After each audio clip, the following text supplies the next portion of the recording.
लोकसभा 2024 के परिणाम तो आ ही गए हैं और साथ ही परिणाम बहुत चौंकाने वाले हैं। जहां 400 पार का नारा भी फेल हो गया और साथ ही खटाखट खटाखट वाला नारा भी कुछ फीका होता दिखाई पड़ा। वहीं अब धीरे धीरे भारत देश के नए प्रधानमंत्री बनने की भी तारीखें निकट आ रही हैं। जहां एनडीए गठबंधन का कहना है कि 9 जून को भारत को नए प्रधानमंत्री मिल जाएंगे। वहीं ये नए प्रधानमंत्री और कोई नहीं बल्कि पिछले 10 सालों से भारत की सत्ता में काबिज नरेंद्र दामोदर दास मोदी ही हैं। और साथ ही भारत देश को पिछले 10 सालों बाद एक बहुत बड़ा विपक्ष भी मिला है और यह और कोई नहीं बल्कि यह भारत देश की सबसे पुरानी पार्टी कांग्रेस ही है, जो साल 2014 से प्रयास कर रही थी कि किसी ना किसी तरह भारत देश की सबसे बड़ी विपक्षी पार्टी बनकर उभरे। वहीं यह मेहनत रंग लाई और अब 2024 में कांग्रेस सबसे बड़े विपक्ष के रूप में भारत देश की लोकसभा की शोभा बढ़ाएगी। वहीं अब भारत देश की राजनीति में भी आने वाले समय में बहुत बड़े बदलाव होने वाले हैं। ऐसा हम इसलिए कह रहे हैं क्योंकि पिछले 10 सालों से भारत देश में एक सिंगल पार्टी सत्ता पर काबिज थी। वहीं इसके सबसे बड़े नेता नरेंद्र मोदी पिछले 10 सालों से भाजपा की बहुमत वाली सरकार चला रहे थे, लेकिन इस बार चुनावी नतीजों ने सबसे बड़ा उलटफेर किया। तो नतीजा यह रहा कि एक तरफा बहुमत वाला भाजपा का मास्टर प्लान क्रैश हो गया। वहीं इस बार नरेंद्र मोदी के चेहरे के रूप में भाजपा को अन्य छोटे सहयोगी दलों के साथ तालमेल बैठाकर भारत देश की सत्ता चलानी पड़ेगी। वहीं इस प्रकार से सहयोगी दलों की सहायता से भारत देश की सत्ता चलना यह साल 1977 का दौर याद दिलाती है, जब इस प्रकार से भारत देश में गठबंधन सरकार का उदय हुआ और यह 1977 से साल 2014 तक चला।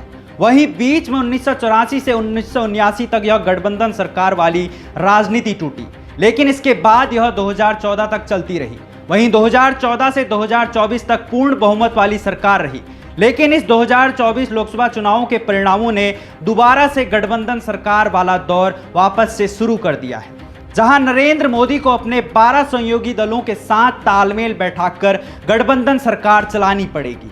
वहीं इस गठबंधन सरकार में चंद्रबाबू नायडू व नीतीश कुमार का पलड़ा सबसे भारी है, क्योंकि चुनावों के नतीजे आने के बाद ये दोनों भारत देश की वर्तमान राजनीति में सबसे बड़े किंग मेकर बनकर उभरे हैं।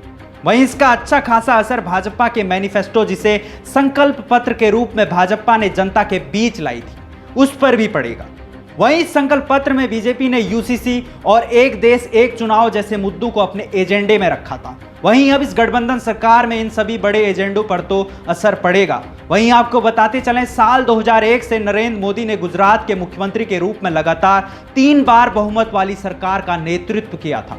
वहीं राष्ट्रीय स्तर पर 2 बार बहुमत वाली सरकार की कमान संभाली। वहीं इस बार भाजपा के खुद के बल पर बहुमत से चूकने के कारण करीब 23 साल बाद प्रधानमंत्री मोदी को पहली बार गठबंधन सरकार के कैप्टन के रूप में यह गठबंधन वाली राजनीति की नाव चलानी होगी। वहीं आपको बताते चले, इन चुनावों में भाजपा ने अपने दम पर 240 सीटें ही हासिल की हैं, जो बहुमत से 22 कम है। वहीं दूसरी ओर चंद्रबाबू नायडू की टीडीपी ने 16 और नीतीश बाबू की जेडीयू ने 12 सीटें हासिल की हैं। वहीं अगर इन दोनों दलों की सीटों को जोड़ा जाए तो 28 सीटों की संख्या निकल कर आएगी। और साथ ही शिवसेना के शिंदे गुट के पास 7 सीटें, लोजपा आर के पास 5, जेएनपी और रालोद दोनों के पास 2-2 सीटें। वहीं अपना दल, एनजीपी, एचयूएम, एजेएसयू और एजीपी के पास 1-1 सीटें हैं। वहीं सीटों के गणित को देखा जाए तो अभी इस समय नीतीश बाबू और चंद्रबाबू नायडू सबसे मजबूत स्थिति में दिखाई दे रहे हैं। वहीं अब प्रधानमंत्री मोदी को इन दोनों के साथ ही सभी सहयोगी दलों को साथ लेकर चलने में चुनौतियां तो झेलनी ही पड़ेगी। वहीं यह चुनौती अभी आनी भी शुरू हो गई है, जहां सूत्रों के अनुसार बताया जा रहा है कि नीतीश कुमार बिहार के लिए विशेष राज्य का दर्जा मांगने वाले हैं और साथ ही पूरे देश भर में जातिगत जनगणना करवाने की भी मांग कर सकते हैं। वहीं बिहार के लिए एक सेंट्रल यूनिवर्सिटी की भी मांग कर सकते हैं। वहीं नीतीश कुमार के सबसे करीबी जदयू के प्रवक्ता केसी त्यागी ने भी अग्निवीर योजना में पुनर्विचार करने के लिए कहा है।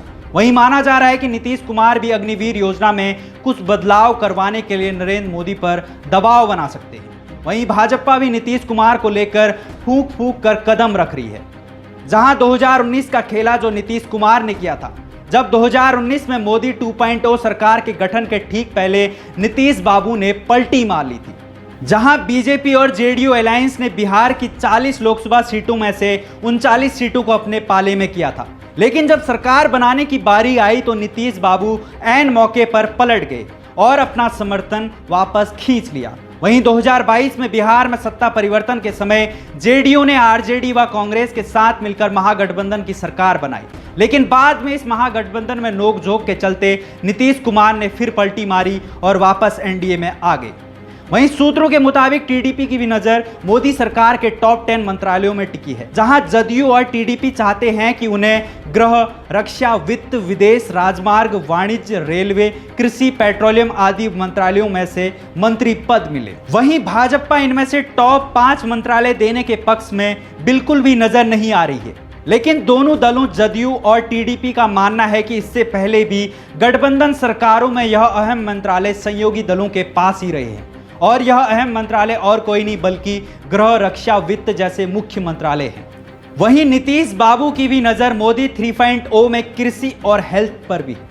वहीं बताया जा रहा है कि इन दो सहयोगी दलों के प्रेशर पॉलिटिक्स के चलते भाजपा ने भी इन मंत्रालयों को देने के लिए एक शर्त भी रख दी है, जहां भाजपा का कहना है कि अगर नीतीश और चंद्रबाबू नायडू खुद इन टॉप मंत्रालयों की जिम्मेदारी लेते हैं तो ही भाजपा इन मंत्रालयों को जदयू और टीडीपी को देने के बारे में विचार कर सकती है। वहीं देखा जाए तो इसके लिए खुद नीतीश कुमार को अपना मुख्यमंत्री पद छोड़ना पड़ेगा और साथ ही चंद्रबाबू नायडू को भी अपने सीएम पद की शपथ लेने से पीछे हटना होगा। वहीं तमाम परिस्थितियों को देखते हुए भाजपा को अपने सहयोगी दलों की कुछ ना कुछ मांग तो माननी ही पड़ेगी। साथ ही अपने अकेले दम पर पूर्ण बहुमत ना होने के चलते भाजपा को गठबंधन के चक्रव्यूह में कुछ ना कुछ तो खोना ही पड़ेगा।